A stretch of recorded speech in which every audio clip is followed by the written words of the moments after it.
flick of a switch. That's how easy it is to get electricity, right? If you're one of the lucky ones, then yes.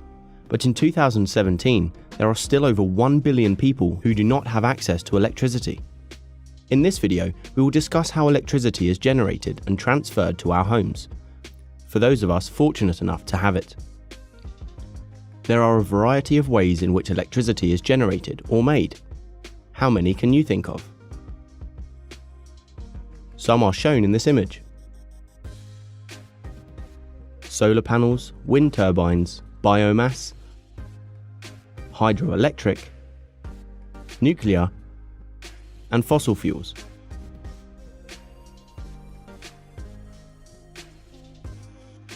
And then there is also geothermal energy, tidal power, and wave power as well. Except for burning fossil fuels and nuclear, the rest are renewable sources of energy.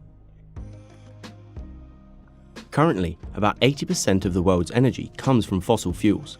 First, we're going to have a look at burning fossil fuels in power stations to generate energy. And then we'll look at the national grid, which is relevant for both non-renewable and renewable energies. So, fossil fuels in power stations. Most power stations use coal as an energy source, and they work in the following way. 1. Coal is burned in a power station. The heat produced as the coal burns is used to heat water. The water boils and turns into steam. 2. This steam is used to turn the blades of a turbine. A turbine looks like a fan or a wind turbine. The turbine turns a generator. Inside, wires turn within magnets to generate electricity. So that was a fossil fuel power station. These next steps are for energy generated from any source, whether it's fossil fuels or renewable, like wind-powered substations or biomass-fueled. 4. The electricity, whether renewable or not, is passed through transformers and wires within the national grid that carries it to our homes. So, what exactly is the national grid? The national grid is a system of cables and transformers linking power stations to consumers. Have you ever felt an electrical wire and noticed it gets hot? This is because some energy travelling through the wire is lost as heat. In order to lose as little energy as possible, transformers are used. When the electricity leaves the power station, it passes through a step-up transformer.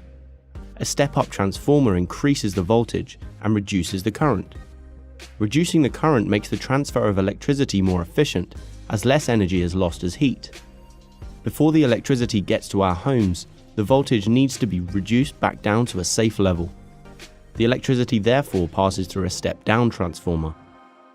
To learn how transformers work, watch this video. So, now you know how electricity is generated and sent to our homes. It's not quite as simple as flicking a switch. Quite a lot of infrastructure is needed.